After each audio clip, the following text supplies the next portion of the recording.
அடுத்த 5 நாட்களுக்கு மிக கனமழைக்கான ஆரஞ்சு அலர்ட் விடுப்பு. வரும் 20ஆம் தேதி அதிக கனமழைக்கான ரெட் அலர்ட் விடுத்துள்ளது இந்திய வானிலை ஆய்வு மையம்.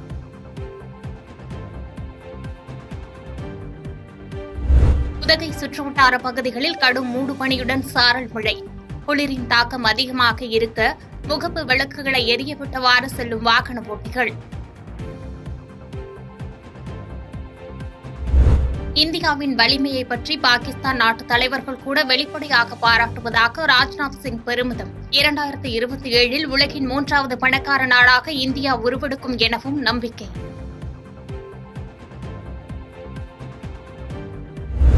ஆம் ஆத்மி எம்பி சுவாதி மாலிவாலை தாக்கிய புகாரில் டெல்லி முதலமைச்சர் அரவிந்த் கெஜ்ரிவால் உதவியாளர் விபவ்குமார் மீது வழக்கு பதிவு.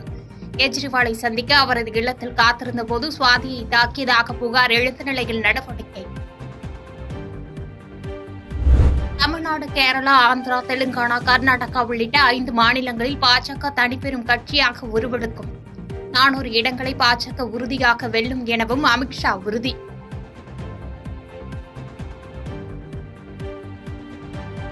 சூடுபிடிக்க தொடங்கியுள்ள 6வது கட்ட தேர்தலுக்கான பிரச்சாரம். டெல்லியில் நாளை பிரதமர் மோடியும் காங்கிரஸ் முன்னாள் தலைவர் ராகுலும் ஒரே நாளில் போட்டி பிரச்சாரத்தில் ஈடுபட உள்ளதாக தகவல். ஒசூர் அடுத்த கெலவரப்பள்ளி நீர்த்தேக்க அணையிலிருந்து 5வது நாளாக குறையாத ரசாயன நுரை. பெங்களூரு பெருநகரத்தின் கழிவுகள் வரத்தூர் ஏரி என்னும் இடத்தில் தென்பெண்ணை ஆற்றில் கலக்கப்படுவதாக விவசாயிகள் குற்றச்சாட்டு. திருவேற்காற்றில் கூவாற்றை ஒட்டியுள்ள குடியிருப்புகளை அகற்ற நோட்டீஸ் போட்டு வந்ததால் பரபரப்பு.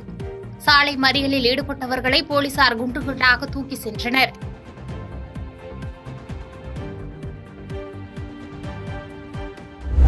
நீர்பிடிப்பு பகுதியில் தொடர் மழையால் தமிழக எல்லையை வந்தடையும் காவிரி நீர். பிலிகுண்டலுவில் நீர்வரத்து வினாடிக்கு 3000 கனஅடியாக அதிகரிப்பு. தமிழகத்தில் டெல்டா உள்ளிட்ட 3 மாவட்டங்களில் மிதமான மழைக்கு வாய்ப்பு. காலை 11 மணி வரை இடி மின்னலுடன் கூடிய மழை பெய்யக்கூடும் என கணிப்பு. மேற்கு வங்கத்தின் மால்டா மாவட்டத்தில் பல்வேறு இடங்களில் மின்னல் தாக்கி ஒரே நாளில் 12 பேர் உயிரிழப்பு. பாதிக்கப்பட்ட குடும்பத்திற்கு அரசு அனைத்து உதவிகளை வழங்கும் என முதலமைச்சர் மம்தா பானர்ஜி உறுதி. உச்சநீதிமன்ற பார் அசோசியேஷன் தலைவராக மூத்த வழக்கறிஞராக கபில் சிபில் 4வது முறையாக தேர்வு. தன்னை எதிர்த்து போட்டியிட்ட பிரதீப் ராயை விட 1066 வாக்குகள் அதிகம் பெற்றார். மும்பையில் மிகப்பெரிய விளம்பர பலகை விழுந்து 16 பேர் உயிரிழந்த சம்பவத்தில் தேடப்பட்டு வந்த விளம்பர நிறுவன உரிமையாளர் கைது. ராஜஸ்தான் மாநிலம் உதய்பூரில் கைது செய்யப்பட்டவர் மும்பை அழைத்து வரப்பட்டார். வார இறுதி நாட்கள் மற்றும் கோடை விடுமுறையொட்டி சென்னையிலிருந்து வெளியூருக்கு சிறப்பு பேருந்துகள் இயக்கம். கிளாம்பாக்கம் மற்றும் கோயம்பேட்டிலிருந்து இன்று 620 பேருந்துகள் இயக்க அரசு போக்குவரத்து கழகம் ஏற்பாடு. நெல்லை மாவட்ட மீனவர்கள் மறு உத்தரவு வரும் வரை கடலுக்கு மீன்பிடிக்க செல்ல வேண்டாம் என அறிவுறுத்தல். 40 முதல் 50 கிலோமீட்டர் வேகத்தில் காற்று வீசக்கூடும் என எச்சரிக்கை. பாதகம் செய்பவரை கண்டால் நாம் பயங்கொள்ளலாகாது பாப்பா. மோதி மிதித்து விடு பாப்பா, அவர் முகத்தில் உமிழ்ந்து விடு பாப்பா.